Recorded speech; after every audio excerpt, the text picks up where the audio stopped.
We're going to talk Secret Wars. No, not the recent Jonathan Hickman one. For people who are new to comics, there was a Secret Wars before that, actually in 1984 to 1985. Marvel Comics, Jim Shooter, Mike Zeck, Bob Layton.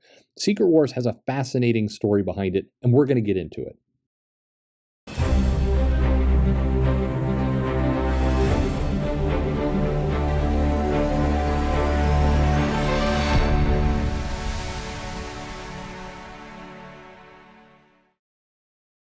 Hey everybody, this is Perch. The history behind Secret Wars, the 1980s version, I think is a pretty cool one and an interesting one at the time, because it's one of those things that when you hear some of the details, you got to believe it's not going to work. That it's not going to turn out right. But today, I think that 1980s Secret Wars miniseries is probably one of the most well loved ones that exist. Now it's interesting because there are people within the industry, creators, editors, writers, managers, usually not the freelance people, not like the artists or the writers, but people actually who are in the company, who have a pretty common statement that Secret Wars is garbage, and that it was hollow and focus group nonsense, and that it's overrated, and they just hate it's like within comics, if you go to cons, you talk to people there, you'll find that Secret Wars is one of the most reviled within comics, which is weird, because to me Secret Wars is awesome. I remember picking that up as a kid. It was great. You had Mike Zeck, and not to knock Bob Layton, but he had some Mike Zeck art in there that was just amazing. It's like he should always draw all the Marvel characters. Just some really, really cool stuff. And it was great seeing all these characters in one place. Yes, there was Contest and Champions, but this seemed bigger and better somehow. So extremely, you didn't have, as a new reader, it was easy coming into this thing, and it was cool. So later, when I learned some of the history, it didn't surprise me, because I remember seeing the comic. I remember going to KB Toys and some places like that, and buying the toys, and those were pretty awesome. They had these weird kind of shields that didn't make any sense, but that's okay.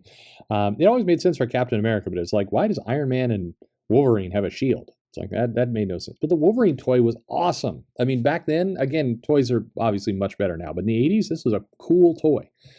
But basically what happens is that, at the time, Kenner has the DC Heroes line. And it was okay. I mean, they're selling stuff. It was, you could buy them in the store. I was more of a G.I. Joe guy myself, and then Transformers, certainly. But you had the DC line, and you had this cartoon that was the Super Friends cartoon, and other things that kind of helped promote it. So Mattel has got He-Man, and He-Man's doing great too, but Mattel wants to have something to compete with the DC Heroes line.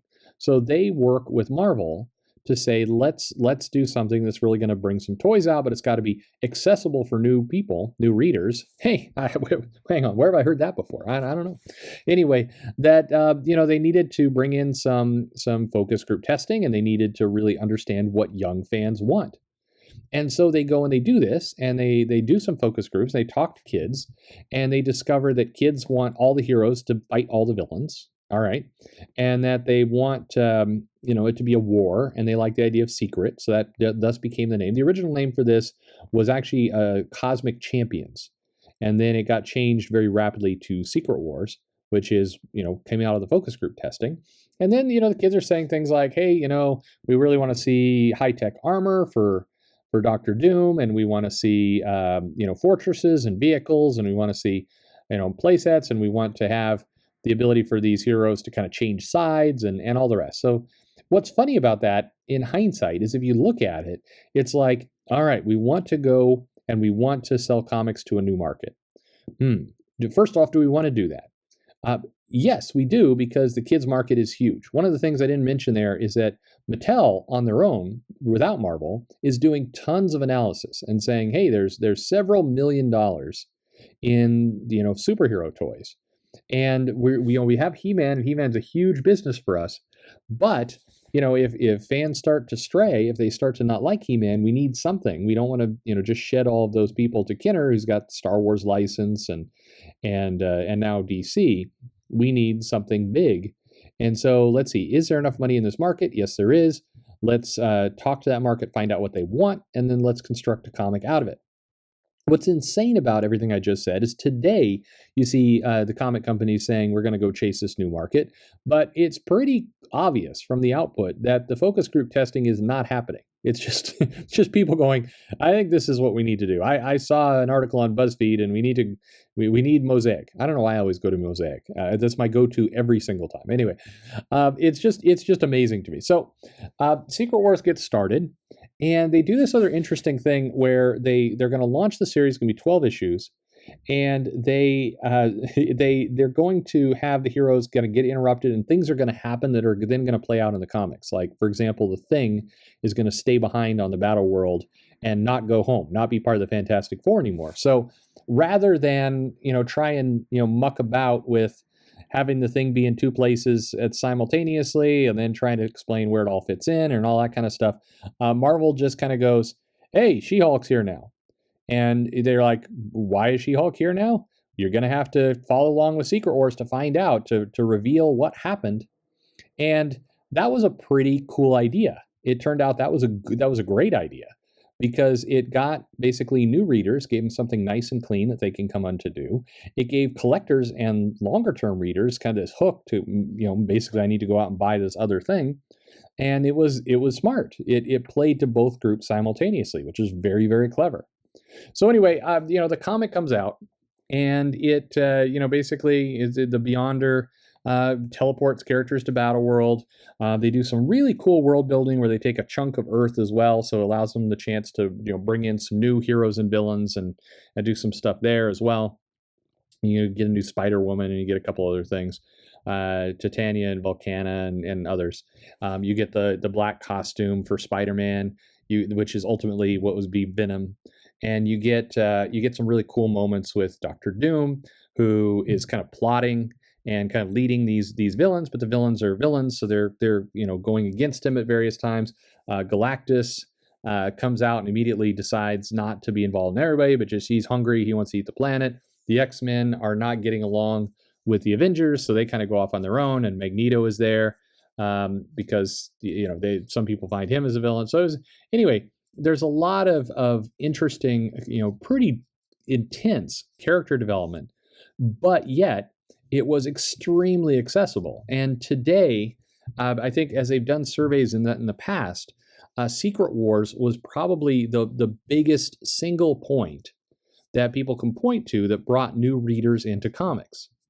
It's one of those origin points for a ton of people within that generation.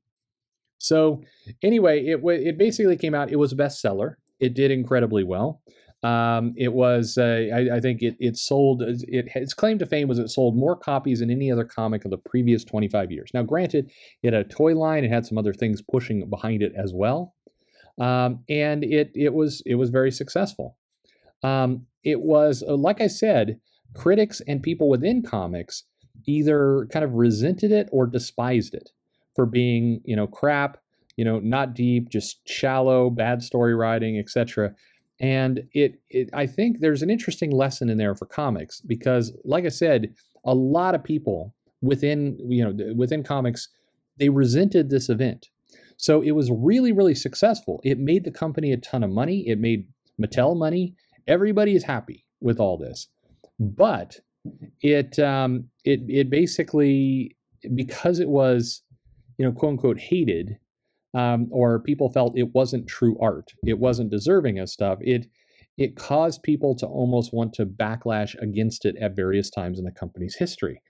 Karaclesh, who was Marvel's sales manager at the time, was very outspoken for being Secret Wars was crap, absolute crap. But got to kind of milk these characters, and it's one of those things where even today, you hear people like 2019. I'm sitting in a bar up in Seattle, and there's some pretty respectable editors talking about, even though people say they love it, that was such a crappy event. That was so awful. The event was so awful. I go back and I cringe every time I read this. And I'm like, I remember I said at the time, like, yeah, but I mean, the amount of money it brought in, it kind of, helped propel Marvel to a new place. If it hadn't have done that, there's an argument that DC might have actually taken you, and then it would have accelerated maybe that bankruptcy of these other problems. I don't know. I mean, if history had played out a different way, Secret Wars helped really put some money in Marvel's bank that cannot be denied. And it's like, all right, but it's crap. That's why you can't always. I remember this is the rebuttal. You can't always go for money. It's like, well, I mean, yeah, you can't always go for money, but if you don't have it, you don't have a job. You do understand, you know, if there is no money coming into Marvel, they're not hiring you, you're not working in comics, you're playing ukulele in the subway. I mean, I'm just saying, it's just, it's one of those things where it's like, I don't know. I get it. I get that not every comic is, well, put it this way. Maybe the comic isn't for you. How about that? It's funny. I will say again, I enjoyed Secret Wars immensely. No, it's not Watchmen in terms of in-depth story and complexity and all that, but yeah, it was a damn fun story. It's good, and again, it was a good entry for new readers. And right now, as we're saying, we badly need new readers. We need new people in comics over and over and over. Hey, that maybe we should be looking at Secret Wars and how immensely successful it was at bringing in new readers.